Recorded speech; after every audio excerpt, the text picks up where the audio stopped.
Climate change বা জলবায়ু পরিবর্তন এখন আর কোনো ধারণা বা প্রেডিকশন নয়, এটি এখন একটা বাস্তবতা এবং আমাদেরকে এই বাস্তবতার মধ্যেই বেঁচে থাকতে হবে, এগিয়ে যেতে হবে।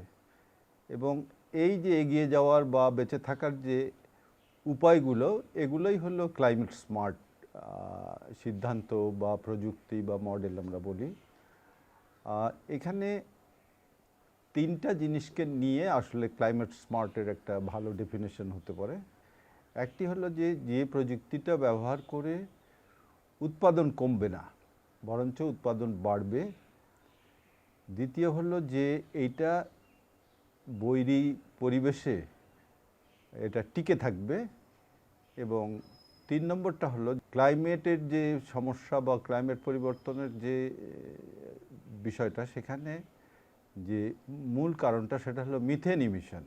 তাহলে এই মিথেন ইমিশন কমাবে। এই তিনটা জিনিসকে অ্যাড্রেস করে যে বিষয়টা দাঁড়ায় সেটা হলো অ্যাডাপ্টেশন এবং মিটিগেশন। অ্যাডাপ্টেশন হলো উৎপাদন বাড়বে এবং বৈরী পরিবেশে টিকে থাকবে, আর মিটিগেশন হলো এই সমস্যাটাকে কমাবে, অর্থাৎ মিথেন ইমিশনকে কমাবে। ক্লাইমেট স্মার্ট প্রযুক্তি আমরা উদাহরণ হিসাবে বলতে পারি যে AWD technology, solar irrigation programme, এগুলো ক্লাইমেট স্মার্ট প্রযুক্তি। এখানে এই তিনটা কম্পোনেন্টের কম্বিনেশন আছে, যে আমরা উৎপাদন বাড়বে, বৈরী পরিবেশে টিকে থাকবে এবং মিথেন ইমিশন কমাবে।